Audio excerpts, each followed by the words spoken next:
Hello everyone, কেমন আছো তোমরা সবাই? আবারও একটা নতুন ভিডিওতে তোমাদেরকে অনেক অনেক ওয়েলকাম। তো তোমাদেরকে প্রথমেই বলে দিই, এটা হতে চলেছে একটা বিয়েবাড়ির ভ্লগ। আর বিয়েটা ছিল আমার কাকুর। আর তাড়াহুড়োর মধ্যে ইন্ট্রো দিতে না পেরে আমি ভয়েস ওভারে এখানে ইন্ট্রো দিলাম। তার জন্য কিছু মনে করো না। সো আজকে হলো কাকুর আইবুড়ো ভাত, তাই জন্য আমি এখানে আলপনা দিচ্ছি, কারণ কাকু এখানে খেতে বসবে। একে তো এই গরমের মধ্যে বিয়ে বাড়ি, প্লাস আবার আমাকে বলা হয়েছে আলপনা দিতে। যাই হোক, গরমের মধ্যে ধৈর্য তো আমার খুবই কম, প্লাস আমাকে রেডিও হতে হবে। যা পেরেছি ইচ্ছার বাইরে আমি করে দিয়েছি এখানে। তো ফাইনালি এখানে সব রেডি করে আমি বসিয়ে দিয়েছি। আর আইবুড়ো ভাতের থালিতে এগুলো কি কি ছিল তোমরা নিজেরাই দেখে নাও, আমি একটু জুম করে তোমাদেরকে দেখিয়ে দিলাম। আর এই থালিগুলো কিন্তু আমি নিজে সাজাইনি, অন্য একটা দিদি সাজিয়ে দিয়েছিল, আমি জাস্ট এখানে ভিডিওটা করেছিলাম শুধুমাত্র তোমাদের সাথে শেয়ার করব বলে। দেন এখানে কাকু তো খেতে বসে পড়লো।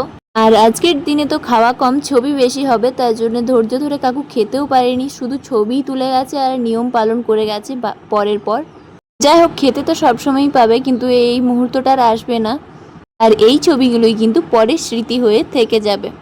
কাকুর পাশে এখানে অনেকেই বসেছিল যাদের এখনো বিয়ে হয়নি। এটাও রিচুয়ালসের মধ্যে একটা, তো তাদেরও যাতে তাড়াতাড়ি বিয়ে হয়ে যায় সেটাই এখানে আলোচনা চলছিল, যে তোমরা এখানে বসেছো, এরপর তোমাদের পালা, তোমাদের বিয়ে হয়ে যাবে। দেন এত গরমের মধ্যে আমি আর ওখানে না বসে একটা ফাঁকা জায়গায় বসেছিলাম, তার প্রচুর আমার গরম লাগছিল। আর আমার হাতের মেহেন্দিটা তোমাদেরকে দেখানো হয়নি, এটা আমি নিজেই এঁকেছিলাম। দেখো, এই যে আমার মেহেন্দি, আর নেলটা এটা। সো কেমন লাগছে অবশ্যই কমেন্টে জানিও। আমি কিন্তু আমার হাতে ছাড়াও আরও যারা যারা বিয়েবাড়িতে এসেছিল মিনিমাম 6 থেকে 7 জনের মেহেন্দি এঁকে দিয়েছিলাম। যাই হোক, তারপর আমরা চলে এসেছিলাম প্যান্ডেলে খেতে। মায়ের সাথে চলে এসেছিলাম খেতে আমি, কারণ সবসময় মায়ের সাথেই আসি। আর এখানে প্যান্ডেলে একটা ফ্যান পর্যন্ত লাগাইনি, এত গরমের মধ্যে আমি কিছু খেতেও পারিনি। তারপর বিকেলবেলা এখানে লগ্ন খোলা না কি একটা বলছিল, এই রিচুয়ালসগুলো পালন হচ্ছিল আমার। শুধুমাত্র তোমাদের সাথে শেয়ার করার জন্য আমি এই ভিডিওগুলো করেছিলাম। তো তোমাদেরকেও একটু বিয়েবাড়ির আমেজটা দেওয়া যাক।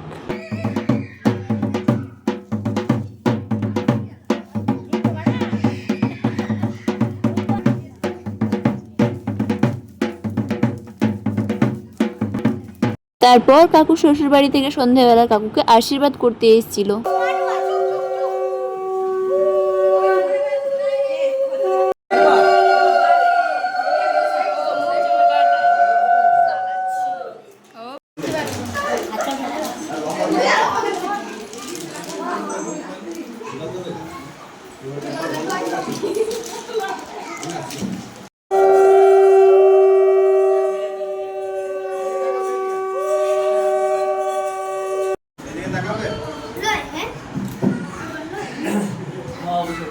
তারপর আর সেরকম কোনো ভিডিও করা হয়নি, আমি বিয়ের জন্য প্রচুর ব্যস্ত হয়ে গেছিলাম নিজেকে নিয়েই। সো আজকের ভিডিওটা এতটাই থাক, দেখা হচ্ছে নেক্সট ভিডিওতে পরের পার্ট নিয়ে। ততক্ষণের জন্য কিন্তু তোমরা চ্যানেলটা সাবস্ক্রাইব করে রাখো, যাতে পরের ভিডিওটা সবার আগে তোমাদের কাছে পৌঁছে যায়। বাই।